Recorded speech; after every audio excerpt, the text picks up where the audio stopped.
आज हम स्टार्ट करते हैं। हमारा नया चैप्टर है स्ट्रक्चर ऑफ एटम। तो इसमें सबसे पहले आज हम इंट्रोडक्शन पढ़ेंगे।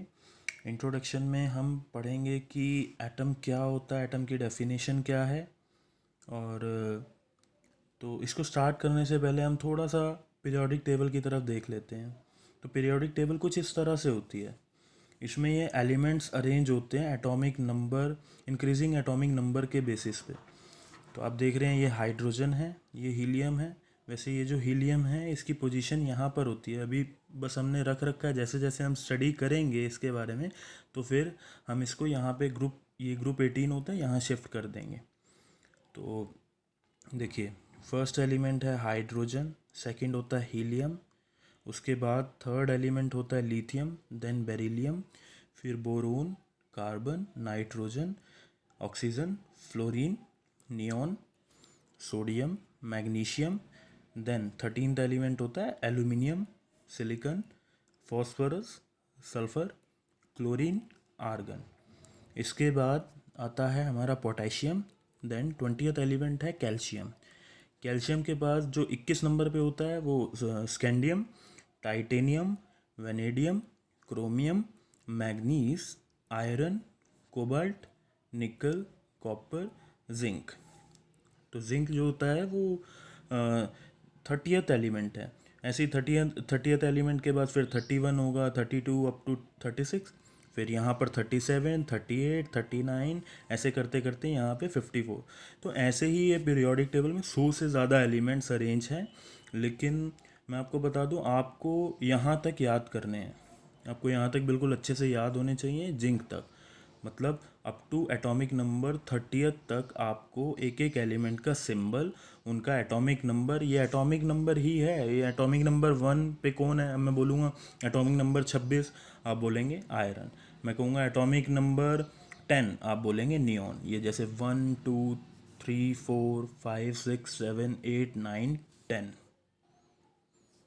देखिए एक बार स्ट्रक्चर ऑफ एटम में जो थोड़ी बहुत हिस्ट्री हमें पता होना चाहिए कि जो एटम के बारे में सबसे पहले किसने बताया था, वो चैप्टर यूनिट नंबर 1 में हमने पढ़ा है, डाल्टन्स एटॉमिक थ्योरी।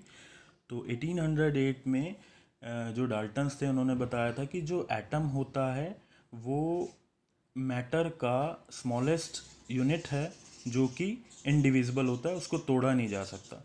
बाद में फिर स्टडी हुई और साइंटिस्ट ने रिसर्च करी। वो साइंटिस्ट कौन थे? Goldstein, Rutherford, bore, Sommerfeld. इन्होंने ये बताया कि जो एटम है उसकी स्ट्रक्चर जो है वो कॉम्प्लेक्स है, वो सिंपल नहीं है। यानी कि जो एटम होता है वो, मतलब कॉम्प्लेक्स का मतलब क्या है कि वो बहुत सारे पार्टिकल्स, जिनको कि हम सब एटॉमिक पार्टिकल्स बोलते हैं, उनसे मिलके बना हुआ है।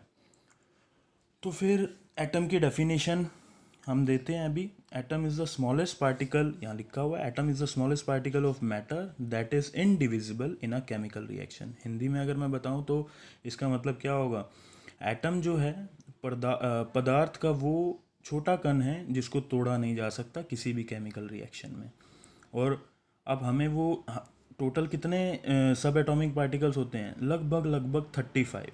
लेकिन हमें सबके बारे में अभी नहीं जानना, हमें तो सिर्फ 3 के बारे में जानना है, इलेक्ट्रॉन, प्रोटॉन और न्यूट्रॉन। जो एटम होता है वो हम सिंपली ये बोल देंगे कि वो इलेक्ट्रॉन, प्रोटॉन और न्यूट्रॉन से मिलकर बना हुआ है, जिनको कि हम फंडामेंटल पार्टिकल्स बोलते हैं।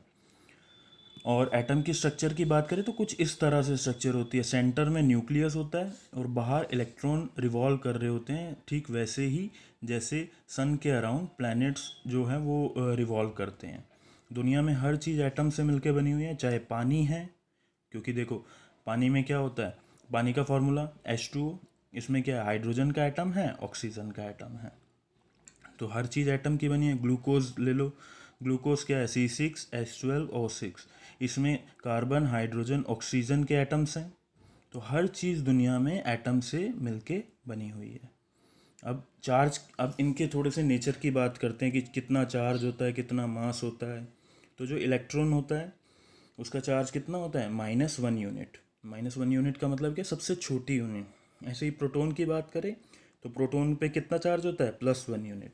न्यूट्रॉन पे कोई चार्ज नहीं होता, ज़ीरो चार्ज। मास की बात करते हैं इलेक्ट्रॉन का मास कितना होता है 0.0005486 AMU। AMU atomic mass unit, इसके बारे में हम पहले भी बात कर चुके थे। 1 AMU किसके बराबर होता है 1.66 इंटू 10⁻⁻24 ग्राम, या हम बोल दें वहाँ पे हमने देखा था 1.66 इंटू 10⁻⁻27 किलोग्राम। बहुत ही छोटी यूनिट है AMU की। तो अगर इसको यहाँ पे मल्टीप्लाई करेंगे तो बहुत ही छोटी वैल्यू आएगी। तो इसीलिए हम इलेक्ट्रॉन का मास जो है वो इग्नोर कर देते हैं। प्रोटॉन की बात करें, प्रोटॉन का मास कितना होगा 1.000727 AMU, यानी कि लगभग अगर हम देखें तो 1 AMU के इक्वलेंट है। ऐसे ही न्यूट्रॉन का मास भी यहाँ देखिए, ये भी लगभग 1 AMU के इक्वलेंट है। तो यहाँ ये 1 AMU के बारे में हम पहले भी बात कर चुके थे। 1 AMU को अगर डिफ़ाइन करना है तो हम ये बोलते हैं कि 1 AMU क्या होता है 1 AMU जो कार्बन 12 एक एटम कार्बन 12 का उसका 12वां हिस्सा जो होता है वो 1 AMU होता है।